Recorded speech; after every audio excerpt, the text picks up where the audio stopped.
पश्चिम बंगाल की। पश्चिम बंगाल में कोरोना से एक और मौत हो गई है। असिस्टेंट डायरेक्टर स्वास्थ्य की मौत हुई है। कोरोना संक्रमित थे विप्लव दास गुप्ता। बीजेपी का आरोप, बंगाल में सुविधाएं ही नहीं है, स्वास्थ्य कर्मियों को सुविधाएं नहीं दी जा रही हैं। बीजेपी की ओर से लगातार ये आरोप लगाए जा रहे हैं। और इसी खबर पर ज्यादा जानकारी और बातचीत के लिए सीधे रुख करेंगे हमारे संवाददाता सूर्याग्नि का। सूर्याग्नि, बड़ी खबर आई है पश्चिम बंगाल से, एक और मौत हो गई है, लेकिन ममता बनर्जी अपनी राजनीति छोड़ती ही नहीं है कोरोना काल में भी।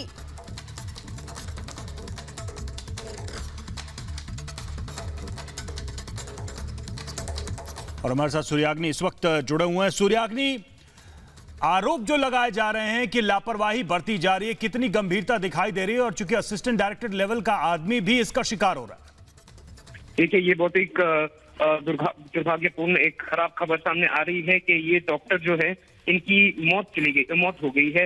विप्लव कांति दास गुप्ता नाम है इनका।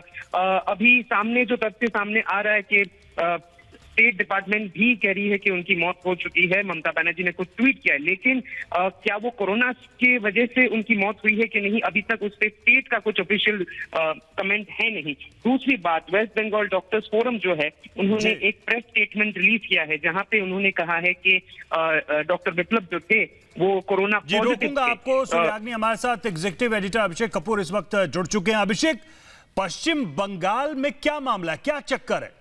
कई सारी चीजें जो स्पष्ट नहीं हो रही पश्चिम बंगाल में। असिस्टेंट डायरेक्टर लेवल का आदमी का ऑफिसर वो शिकार हो जाता है और अभी तक क्लैरिटी नहीं है कि डेथ कोरोना से हुई है कि नहीं हुई। क्या छुपाया जा रहा है, क्या बचाया जा रहा है बंगाल में? देखिए रवि, ऐसा दिखता है कि कुछ आतुरता है बंगाल सरकार में कि संख्या कम से कम रखी जाए, पर वो देश हित में नहीं है, क्योंकि आप अपना रिकॉर्ड अच्छा रखने के लिए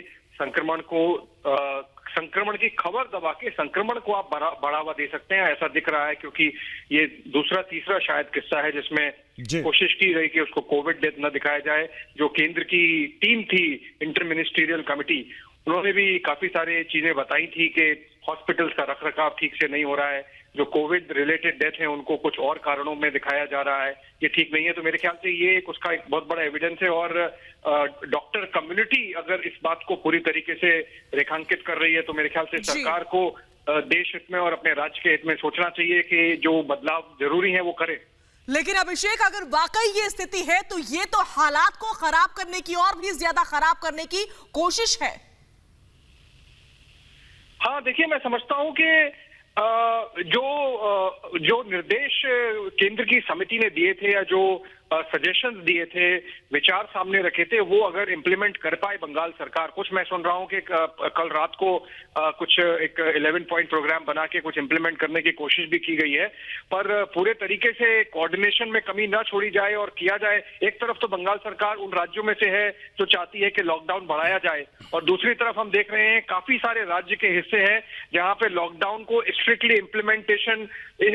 इम्प्लीमेंटेशन न करने में सरकार भी भागीदार बन रही है कुछ तरीके से। तो मेरे ख्याल से ये एक उसका उदाहरण है कि एक डॉक्टर को भी अपनी जान गंवानी पड़ी, उनकी पत्नी भी को कोविड पॉजिटिव है।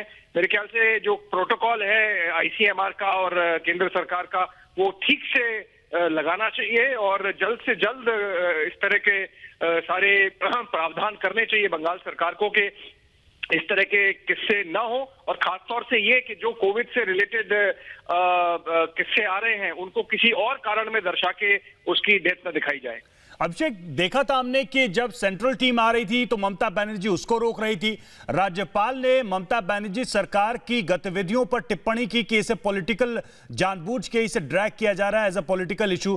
क्या पूरे देश में जहां सभी राज्य केंद्र से सहयोग चाहते हैं, ममता बनर्जी की सरकार एकमात्र है जो कोरोना में भी केंद्र से संघर्ष में लगी है? देखिए, अगर केंद्र से कुछ समस्याएं हैं तो उसका एक पूरा एक तरीका होता है जिससे आप कह सकते हैं, वो तो हमने अभी तक देखा नहीं। और रोकूंगा आपको, देवाश्री चौधरी यूनियन मिनिस्टर हमारे साथ जुड़ चुके हैं। सर, मैम माफ कीजिएगा मैम, सबसे पहले तो हम जानना चाहेंगे कि पश्चिम बंगाल में जो ये चीजें हो रही हैं, सरकार की तरफ से एक नॉन कोऑपरेटिव एटीट्यूड दिखाई दे रहा है, चाहे वो डेटा हो चाहे फिर ट्रीटमेंट की बात हो, ऐसा क्यों है? ममता बनर्जी का ये तानाशाही जो मेंटालिटी है, इसके चलते ये कम हो रहे हैं। जी, किसी भी विषय में ये केंद्रों का साथ सहायता नहीं करते हैं। वो फेडरल स्ट्रक्चर बार बार बोलते हैं लेकिन फेडरल स्ट्रक्चर मानते नहीं। ऐसा तनाशाही पश्चिम बंगाल को खुद मानते हैं कि ये अपना प्रॉपर्टी है। पश्चिम बंगाल की जनता को लगता है इनका अपना प्रॉपर्टी समझ के रखा है। लेकिन पश्चिम मैम, बंगाल के हम सारे देख रहे हैं देश के हालात इस वक्त कोरोना से क्या बने हुए हैं और ये सब जानते हैं आज पूरा देश, और देश के हर राज्य की सरकार केंद्र सरकार के साथ खड़ी हुई है। लेकिन ममता बनर्जी अलग लाइन लेकर अभी भी चल रही हैं। क्या वो हालात को नहीं समझ रही हैं, गंभीरता को नहीं समझ रही हैं? नहीं, ये समझा जाए। हालात नहीं समझ रहे, ऐसे नहीं है। ममता बनर्जी का सारी चीज में, सारी विषय में राजनीति होते हैं। ये नेक पॉलिटिक्स करते हैं जिसके चलते वो ऐसे करती है। इसमें देखते हैं कैसे फायदा पूरा टीएमसी का तरफ जाए। इसमें अगर केंद्र का सहायता मिले तो जनता को पता चल जाएगा कि केंद्र का सहायता से हो गया है तो इनका राजनीति में नुकसान पहुंच सकता है। इस डर से वो पहले दिन से केंद्र का साथ ऐसे टासल में है। जबकि पूरा देश केंद्र सरकार की सहायता मांग रहे हैं, तब केंद्रीय मंत्री के घर में नजर कैद करके रखा है। लगातार हमको घर में रुका के रखा है। जितने सारी संसद हमारी जाते हैं बाहर निकल के कोई सहायता और कोई रिलीफ देने के लिए निश्चित तौर पर ये सब करके क्वारंटाइन कर देते हैं। जी मैम, निश्चित तौर पर ये सब करके ममता बनर्जी आम मासूम लोगों की जिंदगी के साथ खेल रही हैं।